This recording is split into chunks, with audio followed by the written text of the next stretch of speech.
स्वागत छ। आज हामी कमलपन्थी पोडकास्टको एउटा निकै चाखलाग्दो प्रस्तुतिमा अलि गहिरिएर हेर्दैछौँ। उनीहरूको नारा पनि राम्रो छ, जहाँ हामी सिक्छौँ, बुझ्छौँ र बढ्छौँ। कमलपन्थी पोडकास्ट उनीहरूले समसामयिक विषयमा राम्रै चर्चा गर्छ। नमस्ते।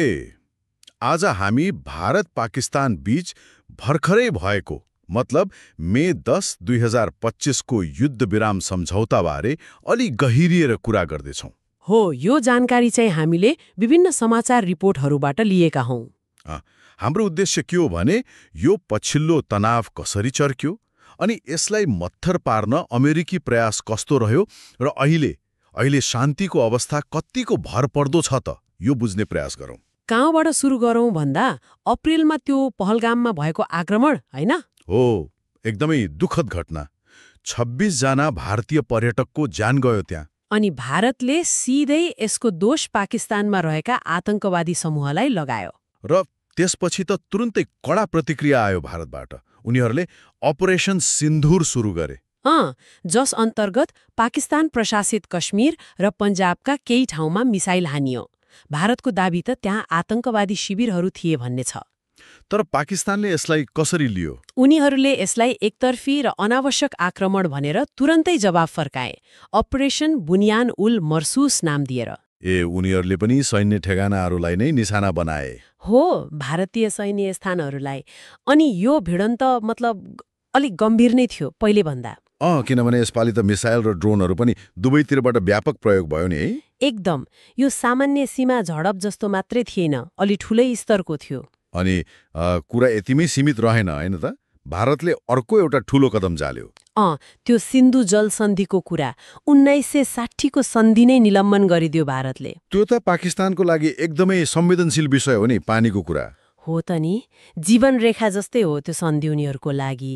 यसले गर्दा तनाव सैन्य मात्र रहेन, मानवीय सङ्कटतिर पनि मोडिने खतरा भयो। सिन्धु नदी प्रणालीका 6 वटा नदीको पानी बाँडफाँडको कुरा छ त्यसमा। हो, यो निलम्बनले स्थितिलाई झनै विस्फोटक बनाइदियो। अनि यही बेला जब दुई आणविक शक्ति सम्पन्न देशहरू ठूलो द्वन्द्वतिर जाँदै थिए तब अमेरिकाको प्रवेश भयो। अमेरिकाले हस्तक्षेप गर्यो र यो हस्तक्षेप निकै छिटो भएको देखिन्छ। हो त।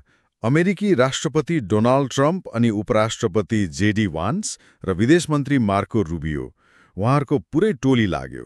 उनीहरूले दुवै देशका शीर्ष नेताहरूसँग लगातार कुराकानी गरे।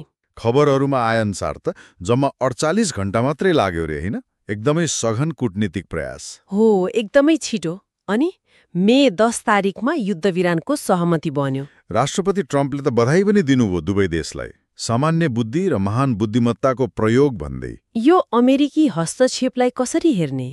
यो महत्त्वपूर्ण त पक्कै थियो। हो, कतिले यसलाई क्षेत्रीय स्थायित्वप्रतिको अमेरिकी चासो भनेका छन्, कतिले चाहिँ ट्रम्प प्रशासनको अलि फरक खालको कूटनीतिक शैली पनि भन्छन्। जे होस्, तत्कालको लागि त ठूलो लडाईँ लोकियो। युद्धविराम हुने बित्तिकै पाकिस्तानले आफ्नो बन्द गरेको हवाई क्षेत्र पनि खोल्यो। मान्छेहरूले अलि राहत महसुस गरे होलान्, कतै कतै खुसियाली मनाएको पनि सुन्यो। तर के यो साँच्चैको समाधान हो त? सायद होइन। भएको केही घण्टामै फेरि जम्मूमा ड्रोन आक्रमण भयो भन्ने खबर आयो। त्यसले देखाउँछ कि स्थिति कति नाजुक छ। अन्तर्राष्ट्रिय समुदायले चाहिँ के भन्दैछ? संयुक्त राष्ट्र सङ्घ, चीन, G7 उनीहरू सबैले युद्धविरामको स्वागत गरेका छन्। महासचिव एन्टोनियो गुटेरेसदेखि लिएर चीन, G7, खाडी मुलुकहरू सबैले। तर स्वागतसँगै संयमता अपनाउन पनि आग्रह गरिरहेका छन् हैन?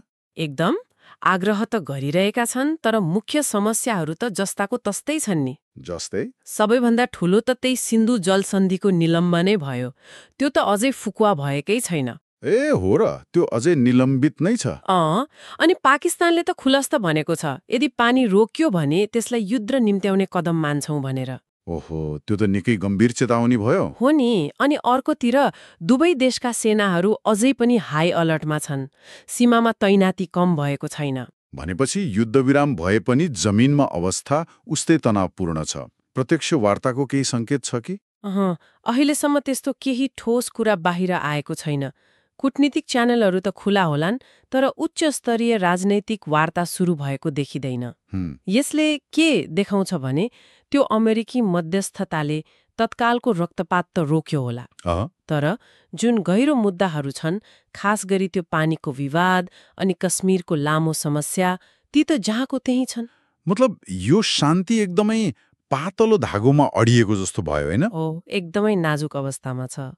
त्यसो भए निष्कर्षमा के भन्न सकिन्छ भने तत्कालको सङ्कट टरे पनि जुन आधारभूत समस्याहरू छन् ती बाँकी नै रहे।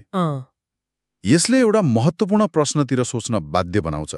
यो क्षेत्रमा साँच्चै दिगो शान्ति ल्याउनको लागि यो अहिले रोकिएको सैन्य तनाव र समाधान नभएको पानीको विवाद भन्दा पनि पर गएर अरू कुन चाहिँ गहिरो आधारभूत पक्षहरूलाई सम्बोधन गर्नुपर्ने होला? हो, यो साँच्चै विचार गर्नुपर्ने प्रश्न हो।